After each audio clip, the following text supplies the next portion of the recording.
Good morning, students. In the chapter 4, editing a worksheet. So, we had learned and discussed something that we can change the contents of the cell. In MS Excel sheet, we can edit the contents of the cell in the MS Excel sheet. Now, we are coming on the next topic, that is using undo and redo features. Undo और redo features का काम क्या होता है इसमें? जब आपने cell के अंदर डेटा को एंटर किया है तो उसके साथ आप अंडू और रीडू को कैसे यूज करेंगे? After making modifications in a cell you may wish to cancel the changes and retrieve the previous data. To revert the last actions you have performed, use undo button on the quick access toolbar. अगर आप अपनी cell के contents में modify करना चाहते हैं, है ना, सपोज आपने कोई चीज़ एंटर की है और आप चाहते हैं कि वो उसको कैंसिल करें, है ना, आप दूसरी नई चीज़ एंटर करनी है उसको उसके बजाय, तो आप तुरंत उसको अंडू कर सकते हैं जो आपने एंटर किया है. अंडू फीचर आपको क्विक एक्सेस टूल बार होता है सबसे ऊपर जो है टाइटल बार के लेफ्ट साइड में, उसमें सेव अंडू रीडू ऑप्शंस होते हैं, उससे आप उसको अंडू कर सकते हैं. अब एक उसका ठीक उल्टा रीडू कमांड होती है. Redo command is use to quickly repeat the last action that you have done with undo command. Suppose आपने कोई चीज़ अंडू कर ली है ना, लेकिन अभी आपको ध्यान आ गया कि नहीं, हमने अंडू नहीं करना चाहते इसको, तो उसको फिर वापस लाने का आप रीडू ऑप्शन यूज़ करते हैं. तो अंडू और रीडू एक साथ चलते हैं. तो अंडू के लिए आप अंडू को वापस करने के लिए फिर से आप redo option press redo button on the quick access tool bar पे आप रीडू ऑप्शन को चूज करके फिर उस चीज़ को वापस ला सकते हैं. तो ये अंडू और रीडू का काम है. उसके अलावा आप अंडू और रीडू के लिए शॉर्टकट कमांड्स है. अंडू के लिए कंट्रोल Z होती है, कंट्रोल प्लस Z को कीबोर्ड के एक साथ दबाना है, और कंट्रोल Y होती है रीडू के लिए. तो कंट्रोल Z और कंट्रोल Y आप याद रखिए, ये शॉर्टकट कमांड होती है अंडू और रीडू के लिए. ठीक है. उसके बाद है इंसर्टिंग कॉलम्स एंड रोज. हम अगर वर्कशीट के अंदर कॉलम्स और रो को इंसर्ट करना चाहते हैं, उसमें लगाना चाहते हैं कॉलम या रो को, तो उसके लिए हम क्या कर सकते हैं? You can insert blank cells, rows और कॉलम्स इन अ वर्कशीट. आप वर्कशीट में ब्लैंक सेल को एंटर कर सकते हैं, इंसर्ट कर सकते हैं, रोज को इंसर्ट कर सकते हैं, ब्लैंक रो को, और ब्लैंक कॉलम्स को भी क्या कर सकते हैं? इंसर्ट कर सकते हैं. तो inserting A column, how will you insert a column in the worksheet?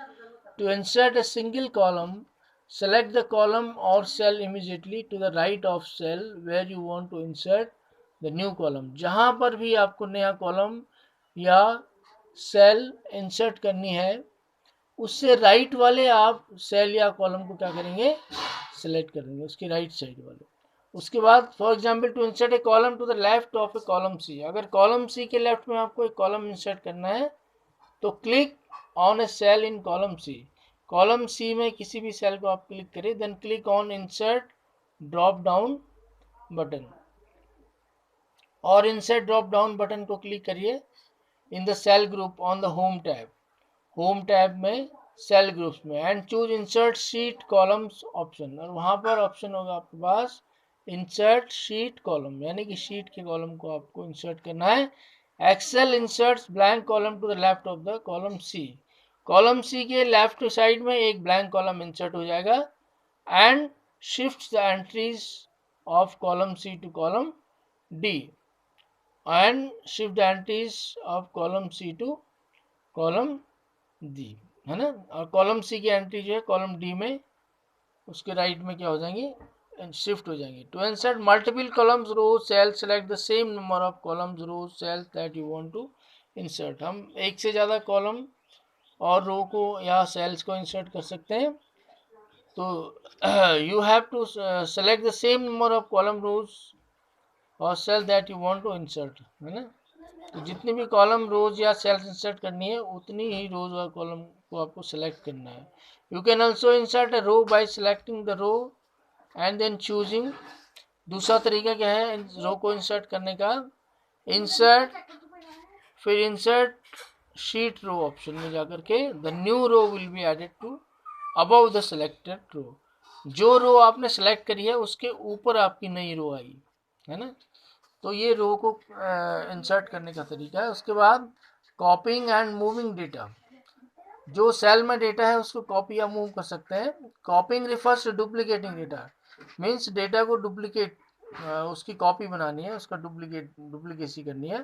That is text numbers formula either in the same worksheet और इन अ डिफरेंट वर्कशीट, उसी वर्कशीट में या दूसरी वर्कशीट में आप उसको कॉपी कर सकते हैं। Moving refers to changing the position of data either in the same worksheet और in a different worksheet. Moving का मतलब है कि उसकी पोजीशन को चेंज करना है, एक जगह से पूरी तरह से डेटा को शिफ्ट करना है दूसरी जगह, वो मूव करना हो गया। तो कॉपी करने के लिए कॉपी और पेस्ट ऑप्शन यूज करेंगे आप। सपोज आपको B4 से और D4 की रेंज का डेटा कॉपी करना है। सिलेक्ट द सेल और range of cells you want to copy, let us say B4 to D4, D4 से D4 तक आप सिलेक्ट करिए। Click on the copy button in the clipboard group, और clipboard group में ये जो ऊपर आपको ये है यहाँ पे देखिए ये कॉपी ऑप्शन है, इसको बोलते हैं क्लिपबोर्ड ग्रुप, ठीक है। यहाँ पर कॉपी ऑप्शन है, इसको क्लिक करिए। The moving dash line will appear around the selected cells, तो जो सेल सेलेक्ट हो जाएंगी उसके चारों तरफ आपका डॉट लाइन्स क्या हो जाएंगी, डॉटेड लाइन आपको दिखाई देगी, है ना। और select cell F6 and click on paste button in the clipboard.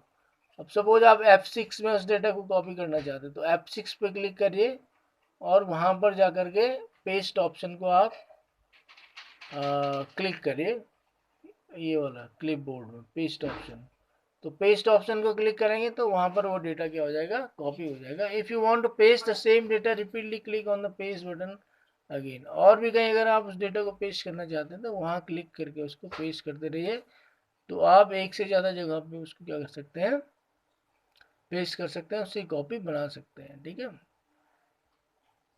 Control C control V उसके लिए शॉर्टकट कमांड होती है डेटा को कॉपी पेस्ट करने के लिए। और आपको अगर डेटा को मूव करना है तो कंट्रोल X और कंट्रोल V का यूज करें। कंट्रोल X मतलब पहले कट करेगा वो, फिर कंट्रोल V से क्या करेगा, पेस्ट करेगा। तो you can also move the data using the shortcut key combination control X plus and control V।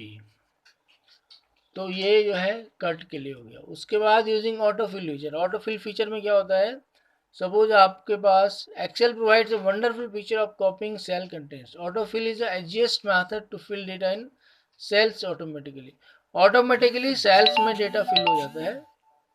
सो इसी को ऑटोफिल कहते हैं। सपोज आपने पूरे मंथ्स के नाम को आपको डिस्प्ले कराना है तो type January in cell B1। So B1 cell में आप जनवरी टाइप करेंगे। Place the pointer at the lower right corner of the cell, cell के लोअर राइट कॉर्नर पे आप सेल पॉइंटर को रखेंगे। The mouse pointer change into thin black plus cross, तो वो जो माउस पॉइंटर है वो प्लस के साइन में चेंज हो गया। Hold down the left mouse button, आप लेफ्ट माउस बटन को होल्ड करके उसको ड्रैग करेंगे and the fill hand up to cell B5। B5 से भी और आगे भी ले जा सकते हैं। Release the mouse button, the month February to May will appear in the cell B2 to B5। अपने आप ही जनवरी के बाद फरवरी मार्च अप्रैल मई आगे आपके पास अपने आप ही जो है ऑटोफिल होते जाएंगे। इसी का नाम ऑटोफिल फीचर है। आप इस तरह से बहुत सारी चीज़ों को 1 2 3 4 5 सीरीज को प्रिंट कर सकते हैं या कोई और सीरीज को प्रिंट कर सकते हैं ऑटोफिल फीचर के माध्यम से। And the months February to May will appear उस तरह से। और अगर आप जो है डेज के नाम मंडे ट्यूसडे वेडनेसडे के नाम भी आप इस तरह से ऑटोफिल फीचर के माध्यम से फिल कर सकते हैं। तो इस तरह से ये भी आपके पास एक ऑटोफिल फीचर जो है आपके पास फैसिलिटी एक्सेल में, इसको ट्राई करके देखिए आप, तो ये बहुत बेनिफिशियल है। So this is all about the chapter 4, editing a worksheet, and after this we will do the exercise of this chapter. So thank you and goodbye for now.